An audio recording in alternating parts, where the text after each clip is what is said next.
Hello friends, welcome to my channel, Dharmic Kids. Once upon a time, in a bustling anthill deep in the forest, there lived a tiny ant named Andy. Andy was smaller than the other ants, and because of his size, many of his fellow ants didn't believe he could do much to help the colony. But Andy had a big heart and an even bigger dream, to show that even the smallest ant could make a big difference. One sunny morning, the queen ant announced, "We need volunteers to gather food from the faraway meadow. It's dangerous but necessary for the colony's survival." The big ants hesitated.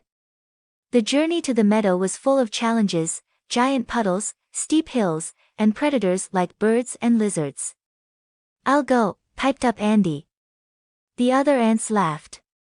You're too small.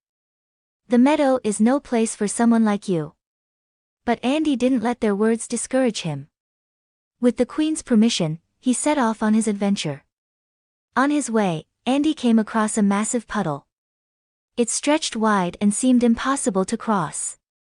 Andy looked around and saw a fallen leaf floating nearby. With his quick thinking, he pushed the leaf into the water, hopped on, and sailed across like a tiny captain. Next, he encountered a steep hill. The big ants would have easily climbed it, but Andy's tiny legs made the task difficult. Undeterred, he found a stick and used it as a lever to pull himself up little by little until he reached the top. Finally, as Andy approached the meadow, a shadow loomed over him. It was a bird. The bird swooped down, but Andy quickly hid under a rock. When the coast was clear, he scurried to the meadow and began collecting seeds, grains, and bits of fruit. On his way back, Andy didn't forget the challenges he faced. He used the leaf to sail over the puddle again, slid down the hill carefully, and returned to the anthill with his food. The colony cheered when they saw Andy's haul.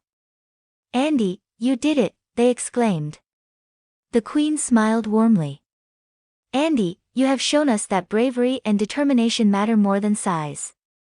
From now on, you'll lead our expeditions to the meadow." Andy beamed with pride. He had proven that even the smallest ant could do great things. From that day forward, the ants worked together, inspired by Andy's courage and cleverness. And the anthill prospered, all thanks to the brave little ant who dared to dream big. Moral of the story: no matter how small you are, you can achieve anything.